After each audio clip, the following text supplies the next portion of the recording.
જેમાં યોજાનારી કોંગ્રેસ વર્કિંગ કમિટીની બેઠકને લઈને કોંગ્રેસના રાષ્ટ્રીય પ્રવક્તા શક્તિસિંહ ગોહિલે કહ્યું કે આ વર્કિંગ કમિટીથી ગુજરાતના કાર્યકર્તાઓમાં ઉત્સાહ વધશે। ઓલ ઇન્ડિયા કોંગ્રેસ સમિતિની વર્કિંગ કમિટીની બેઠક ગુજરાત ખાતે યોજાવાની છે, જેમાં ગુજરાતના જ એક નેતા કે જેઓ ઓલ ઇન્ડિયા કોંગ્રેસ સમિતિના રાષ્ટ્રીય પ્રવક્તા છે અને બિહારના પ્રભારી છે, તે વર્કિંગ કમિટીના સભ્ય છે। તેમની પાસેથી જાણીશું ગુજરાતમાં કોંગ્રેસની વર્કિંગ કમિટીનું મહત્વ શું। શક્તિસિંહજી, સ્વાગત છે તમારું G24 કલાકમાં। લાંબા સમયગાળા બાદ ગુજરાતમાં કોંગ્રેસની વર્કિંગ કમિટીની બેઠક, કેવું ઐતિહાસિક મહત્વ?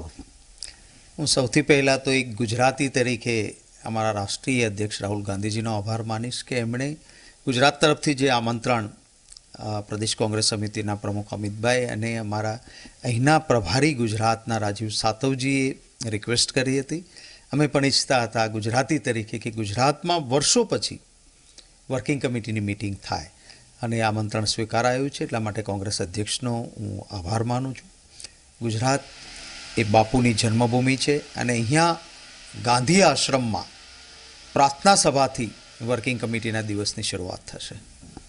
શક્તિસિંહજી, કેવો ને કેટલો ફાયદો? કારણ કે વર્કિંગ કમિટી ગુજરાતમાં થતી હોય અને ઇલેક્શનનું વર્ષ હોય, કેટલો ફાયદો થાય કોંગ્રેસને?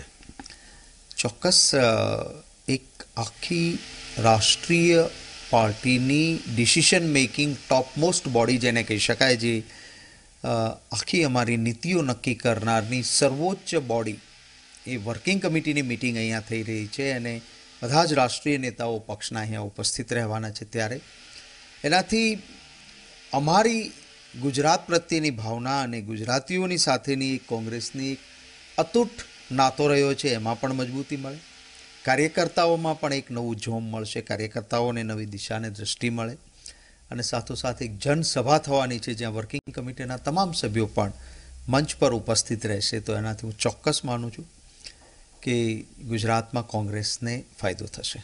આભાર। તો આ હતા કોંગ્રેસના રાષ્ટ્રીય પ્રવક્તા શક્તિસિંહ ગોહિલ, જેમનું કહેવું છે કે ગુજરાતમાં જ્યારે કોંગ્રેસની વર્કિંગ કમિટી મળી છે ત્યારે ગુજરાતની પ્રજા અને કોંગ્રેસનો જે લાગણીનો નાતો છે તે વધારે મજબૂત બનશે।